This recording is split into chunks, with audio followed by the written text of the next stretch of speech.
गांव में सूखा पड़ने की वजह से वो चारों भाई बाहर चले गए दूसरे गांव में कोई काम धंधा देखने। वो एक सरपंच के घर गए। सरपंच को भी आदमियों की ज़रूरत थी। एक तो उसके घर में बुढ़ी अम्मा थी, बैल थे, खेती बाड़ी का काम था, भेड़ बकरियाँ थी। तो एक को तो अम्मा की देखभाल में लगा लिया। बोला ठीक से देखभाल करना, इनके ऊपर मक्खी भी नहीं बैठनी चाहिए। तो वो बोला ठीक है, मैं देखभाल कर लूँगा। उन सबको काम बतला के वो सरपंच तो 2-4 दिनों के लिए गांव चला गया। अम्मा को बुखार आने लग गया। तो वो आदमी जो देखभाल कर रहा है उसके ऊपर, अम्मा के ऊपर एक मक्खी आके बैठ रही बार बार। 2-3 बार उड़ाई तो वो मक्खी वापस आके बैठ रही। तो पास में एक मोटी सी लकड़ी पड़ी थी, वो लकड़ी लेके अम्मा के मुंह पे दे मारी तो अम्मा उधर ही ख़त्म हो गई। दूसरा भाई उधर जंगल में खाना खा रहा है, भेड़ बकरियाँ पास में बैठी है। तो जैसे वो खाना खा रहा है तो भेड़ बकरियों के सामने देख रहा है, वो भी मुंह ऐसे ही हिला रही है। तो वो गुस्सा हो गया कि मुझे देख के मेरी नकल कर रही है क्या।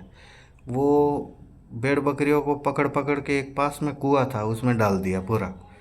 शाम को घर पे चला गया तो बोला एक भाई जो घर पे था, खाली क्यों आया, भेड़ बकरियाँ कहाँ हैं। तो बोला मैं खाना खा रहा था, वो भेड़ बकरियाँ देख के मेरी नकल कर रही है तो मुझे गुस्सा आ गया और मैंने भेड़ बकरियाँ पूरी कुएं में डाल दी। तो आके देख रहा है तो कि अम्मा को क्या हो, कि अम्मा तो चली गई। जितने में वो दो भाई जो खेत में गए थे लकड़ी लाने को, तो एक बैल मूत रहा है और दूसरे ने पोटी की। तो ये देख के वो दोनों भाई बोल रहे हैं भाई देख वो बैल क्या कर रहे हैं, एक तो फूट गया और एक फट गया। तो दूसरा बोल रहा है अभी तो ये कोई काम का ही नहीं है, इनको क्या करोगे, रस्सी खोल के छोड़ दो इनको। तो दोनों बैलों को छोड़ दिया।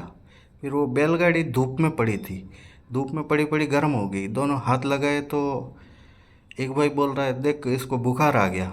दूसरा बोल रहा चलो ठीक है, पास में पेड़ है, पेड़ की छाया में रख देते।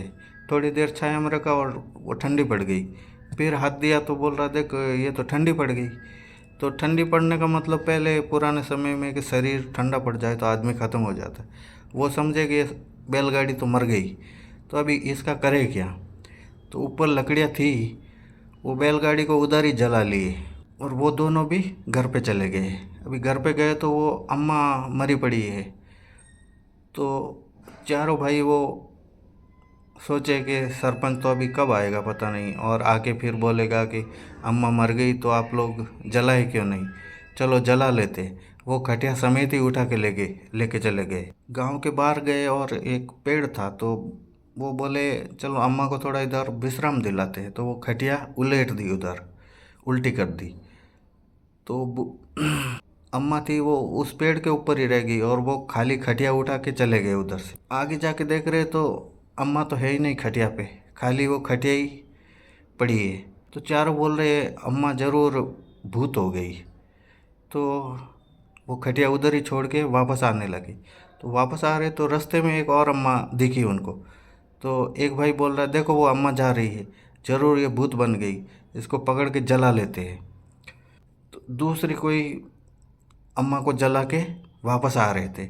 तो फिर एक और अम्मा दिखी उसको कि देखो वो अम्मा वापस आ गई, ज़रूर ये भूत है। तो वो उसको भी पकड़ के जला ली। राम राम आप सभी को।